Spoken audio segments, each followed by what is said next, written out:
Honorary, her fangs pierced his throat, venom potent enough to melt an alien war beast in seconds.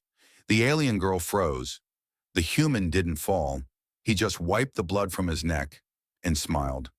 Bad news, he whispered. Your species finally found someone who doesn't die on command. Captain Rylan Hale had been shot at, hunted, stranded, and court-martialed twice, but never bitten by something this beautiful or this homicidal.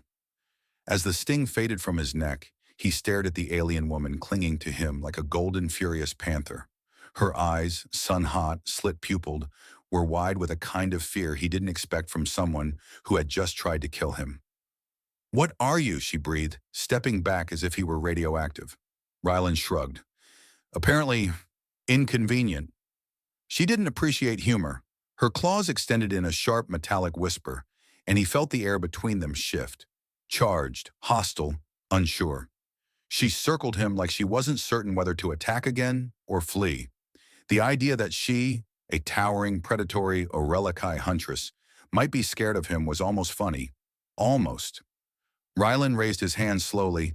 "I'm not here to fight you." "You survived the venom of ascendance," she whispered. "Nothing survives that. Not even my own kind." Her voice carried an echo, reverence mixed with horror. Rylan wasn't sure how to respond to that, so he stuck to the basics.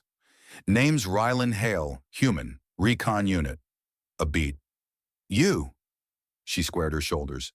"Sarathan, first fang of the Orelikai Vanguard." He whistled softly. "Fancy title. Earned in blood." Her gaze locked onto the puncture marks she had made. "Your blood should be boiling. Your nerves should be collapsing.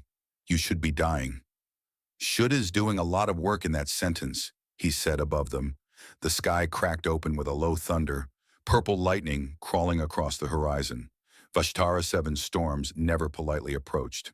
They descended like predators themselves. Sarathan snapped her head toward the sound. "Shelter! Now!" "Why? Afraid I'll melt?" "No."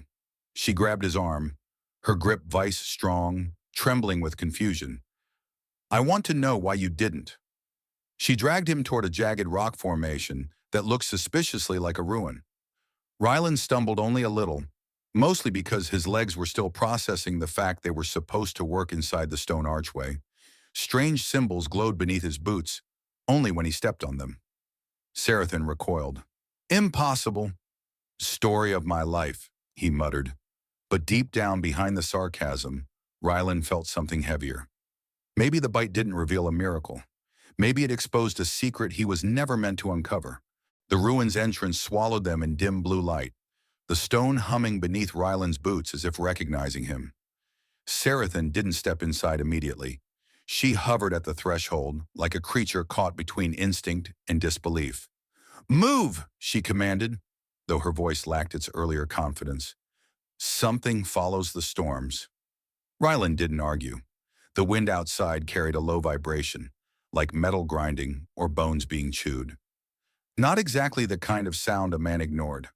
Once inside, Sarathan sealed the stone door with a palm press. The wall responded to her touch with a pulse of amber light. Their breathing echoed faintly in the cavern, and the tension wound tight between them. She studied him as if he were a puzzle she hadn't agreed to solve. "Your steps activated ancient tech," she said, gesturing to the glowing lines. "These ruins belong to a species my people feared. You should not be able to wake anything here." "Yeah, I should also be dead. We're collecting surprises tonight." Her jaw tightened. She wasn't used to uncertainty. He could see the conflict in her, warrior instinct telling her to eliminate the threat, something deeper telling her that threat might be him. Rylan exhaled and sank onto a broken stone bench. "All right, let's talk. You bit me, I lived. You dragged me in here. Now what?" Sarathan approached slowly, her movements less predatory and more cautious. "When I bit you, my body reacted. Pain, heat, recognition." She lifted a clawed hand and touched her throat, confused. "It was as if my instincts misread you, as if my biology saw you not as prey, but as something else." "That sounds like a compliment," Rylan said lightly. She ignored the joke. "It is impossible." He studied her expression. Pride, anger, fear all tangled together. For someone built like a living weapon, the vulnerability in her eyes felt almost intimate. Then a distant noise cut through the cavern, a scraping, too rhythmic to be wind. Rylan stiffened. Sarathan spun toward the dark corridor branching deeper into the ruin. That, she whispered, is not my people. What is it? A predator from before our empires. They wake when storms strike metal. She looked at him with a seriousness that erased every trace of bravado. And they are drawn to anomalies. You are now the brightest anomaly on this world. Rylan stood, pulse kicking up. So this place isn't safe? No, she said, pulling him behind her. Staying here means death, but leaving means facing my people with a human they will want to dissect. He smirked despite himself. Great choices are fun. Sarathan didn't smile, but her fingers tightened around his forearm, a silent admission. They were in this together now. The moment they stepped back into the open air, Vastra 7 greeted them with a landscape that looked freshly wounded.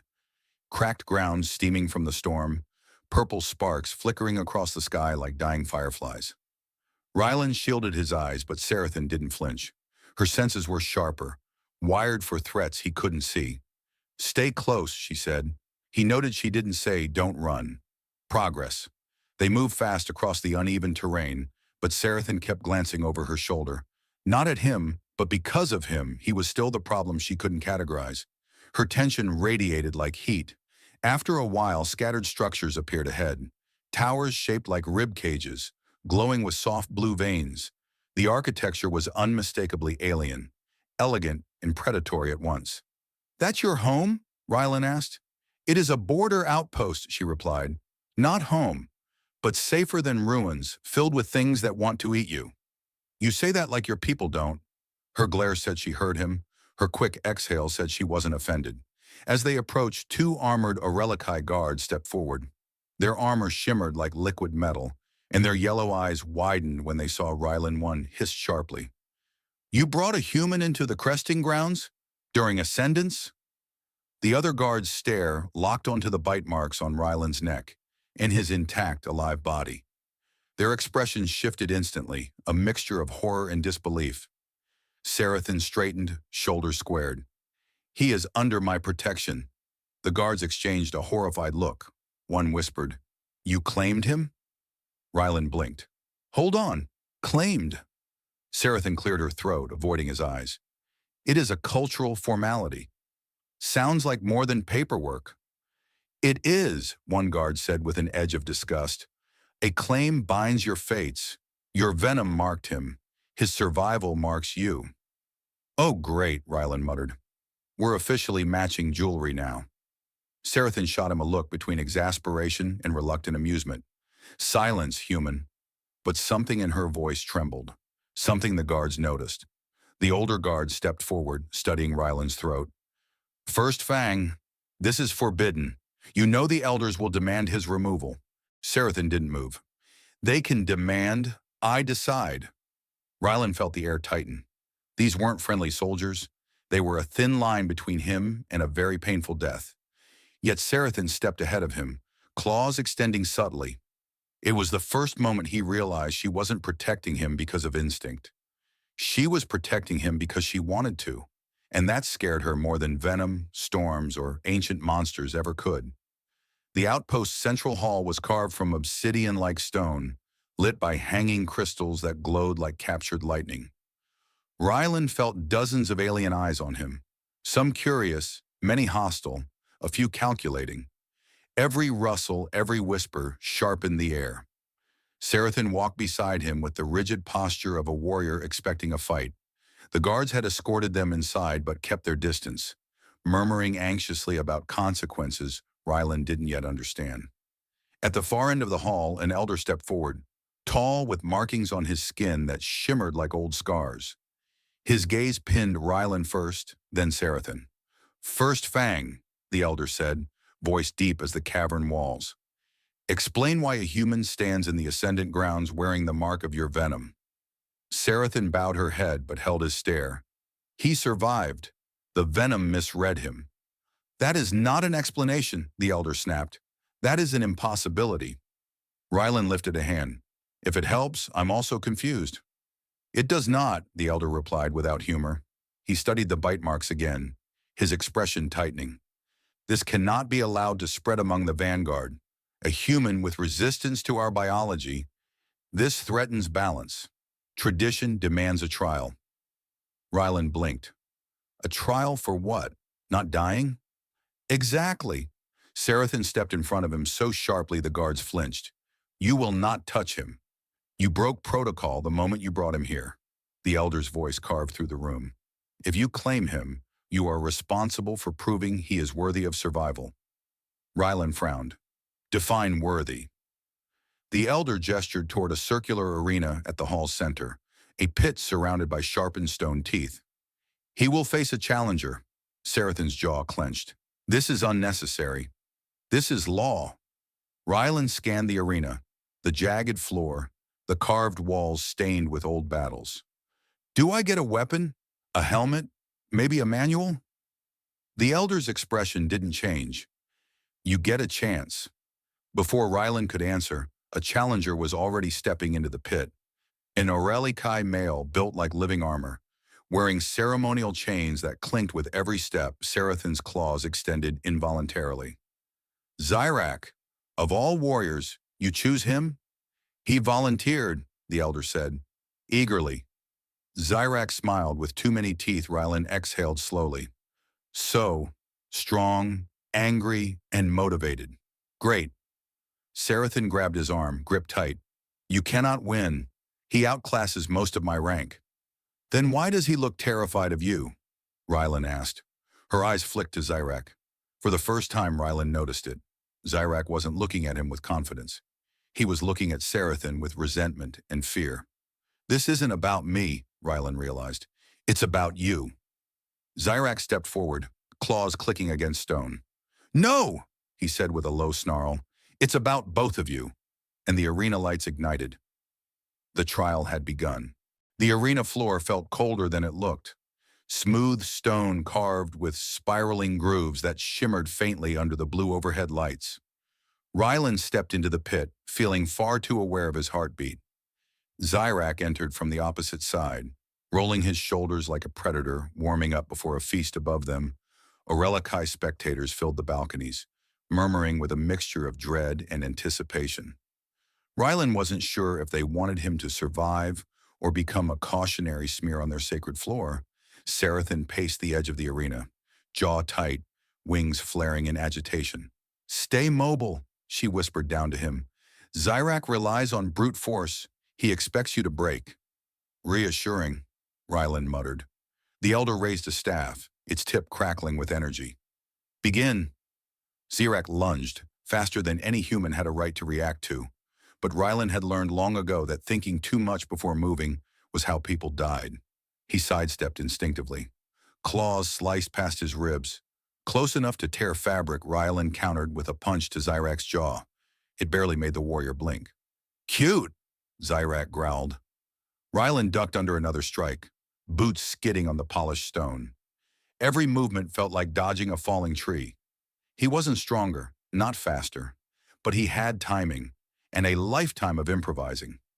A roar erupted from the crowd when Zyrak finally caught him around the waist, lifting him effortlessly and slamming him into the ground hard enough to rattle his teeth. Pain shot up Rylan's spine, but he managed a breathless laugh. You hit like someone who never had siblings. Zyrak snarled, offended by humor he didn't understand, and lunged again. This time Rylan rolled aside, grabbing one of the glowing grooves carved into the arena floor for balance, only to feel it pulse beneath his palm. The lines lit up. The entire arena trembled. Zyrak froze mid-strike, eyes widening in horror as symbols across the stone brightened, responding not to him, but to Rylan. What did you do? Zyrak demanded. Rylan shook his head. Trust me, man. I'm figuring this out with you. But Sarathan knew. He saw it on her face. A realization sharp enough to wound her voice trembled with awe, and something dangerously close to fear. The ruin responded to you. Now the arena does too. Rylan, your blood isn't resisting our biology. She stepped closer, eyes glowing with an emotion he couldn't name. It's matching it. The elder's staff lowered slowly as the hall fell into stunned silence. Zyrak backed away as if Rylan had become radioactive. Sarathan whispered the truth neither side was ready to hear. Human. Your DNA carries the signature of the old blood, the species my ancestors once worshipped and feared. Rylan stared at his glowing hands. Fantastic, he said softly. I came here for recon, and now I'm someone's ancient prophecy. The arena lights flickered, the symbols dimming again, but the damage was done. No one would ever see him the same way, not even himself. As the glow faded from the arena floor, Rylan stood alone at its center, alive, shaken, and no longer just human in the eyes of everyone watching. Sarathan stepped forward, her expression torn between duty and something far more personal. In that charged silence, one truth settled over the outpost like a coming storm. This wasn't the end of their conflict. It was the beginning of a war neither species was prepared for. And Rylan Hale, the human who shouldn't have survived, had just become the key to everything.